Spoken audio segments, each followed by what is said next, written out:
Have you guys heard of The Gifts of Maggie? It's a Christmas story about a poor couple who give up on personal prized possessions to buy each other gifts, with the husband selling his watch for combs and the wife selling her hair to buy a watch chain, rendering the gifts useless but discovering the value of love and sacrifice. It's a sweet story whose charm comes from its use of irony to compel the characters to learn a valuable lesson. It's also related to 3 Days of Happiness, a story about a broke college student selling his lifespan for some money, and Tokidoki, a story about a girl with a rare heart disease enjoying her limited life. Both stories have premises dealing with a limited lifespan and ultimately teach the same lesson. But what exactly makes these two manga unique, and moreover, how do they even have anything to do with some Christmas story? Well, the thing that sticks out the most would probably have to be the characters. Tokidoki is a one-shot, meaning the whole thing ends in one chapter. With basically no time to tell a story, Tokidoki wastes no time with story progression. The characters meet, the problems established, and the resolution instantly begins. There's no time for eternal conflict or complicated character development, really holding the story back. But with these problems known to make bland and fake characters, the manga still finds ways to make the characters likable. The panels are filled with a lot of exaggerated expressions followed by different speech bubbles, really adding to the characters' emotions. Hatsu, who appears to be timid and quiet, is actually quite outgoing and eccentric, and Ijima's a simple guy with a good heart, giving the two a good dynamic. Even though you've only had a couple of panels with these characters, each little interaction tricks you into growing some kind of attachment, but the story ends, and it ends quickly, leaving you wanting more. On the other hand, 3 Days of Happiness is a story that doesn't end in one chapter. When you first meet the main character of the story, you're going to come to a realization that he's literally the scum of the earth. He's pathetic, egotistical, and has some huge flaws which he doesn't automatically start resolving. And because of that, the early chapters honestly feel demoralizing to read. The story takes its time to develop its characters, and when it does, it feels more authentic and meaningful. You can't have all these fears and problems of your life, meet a boy, and suddenly you're at the beach and you're instantly happy. Personal problems take time to resolve when times when your progress can just fall flat. There are many times when Sugaru really tries to fix his past regrets, only for him to realize that it's all too late and it's just something that he needs to live with. But although these experiences seemingly go badly, they give him closure and he ultimately grows as a person. This character that you follow at the beginning ultimately changes to give something that's just way more real.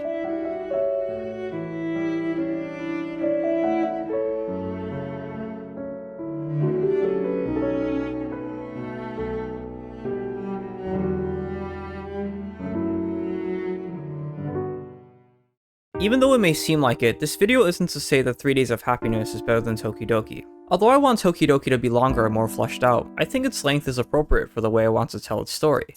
While both stories tell the same message about the value of life, Tokidoki is more of a simplistic story about living life to the fullest. There's this cool dilemma that the heart disease creates with it causing a limited amount of heartbeats. Either you live an exciting and meaningful life that's short, or live a boring and meaningless life that's long. This additional factor gives more weight to the character's actions, as well as adds to the theme of the story. This dilemma always looms in the background and comes out at the end, concluding the one shot with you going, why did I read this? Why did I read it again?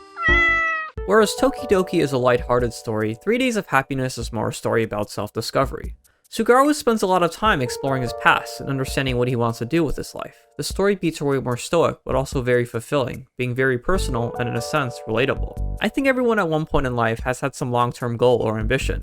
Whether it be something more career-focused like working towards that dream job, or something personal like the mastery of a hobby. We all have goals and aspirations, but things happen such as social stigmas or personal inaction, and some people's goals get put into the wayside. Sugaru is this type of person. He's someone who had a lot of talent and ambition, but as the pressure to appease societal expectations grew, he gave up on his dream, thinking that he'll never amount to anything. The premise of selling his life forces him to confront these past events that brought him to a slump, and allows him to reignite these old goals and ambitions, realizing that these superficial expectations mean nothing when he's about to die. And so it is more bittersweet when he does come out successful, but at such an unfortunate time. The last chapter of the light novel is named The Gifts of Maggie, and this as well as the premise might make you believe that the manga is about the value of love, or life, and that's part of it, but not exactly the full message of the story. They say that a fool cannot be cured to his death, but I like to take a more optimistic point of this view. Something more like, a fool will be cured by the time he's dead. In the author's note, Sagura Miyake talks about a fool of life. He characterizes this fool as someone who is strongly convinced that they can never be happy, always finding loopholes to avoid happiness, despite everything good present to them. And with this unhappiness slowly becoming their identity, resolving this foolishness, the author believes, is almost impossible. However, Saguro believes that these fools can be cured, but just before death, only to realize how beautiful life is as they're about to die. According to him, it's this ironic experience that's really beautiful and inspired him to write the story. I think one of the most disappointing things when it comes to analyzing media is finding out that the author's actual intention is nothing like you thought it was. Here I thought that the entire story was something wholesome, like valuing life and doing what fulfills you. But nope. The author just wanted to write about an experience. But I guess that's what's so great about 3 Days of Happiness, and I guess analysis in general. There's just so many lessons and messages that you can take from, and it's all correct as long as you back it up. And I do agree with the author's notion. Although it seems a little messed up, there is something strangely romantic about the premises of these stories. Because although surface level wise, the characters' actions ironically just end up being kinda useless, it's this deeper meaning behind their actions that make these stories so emotional. But enough with the author. I'm gonna end this video saying what I took from all this. I think everyone should live life as if they had a rare heart disease or sold the majority of their life. I know this sounds super cliche, but people really take their life for granted. Things like TikTok, other forms of social media, and League of Legends, they really promote a culture of going day by day. Being alive is truly a privilege, and with life being so limited, it's really a pity that people spend it doing nothing. Stories like Tokidoki and 3 Days of Happiness, they really remind us to live fulfilled lives and use irony in a limited life to convey that.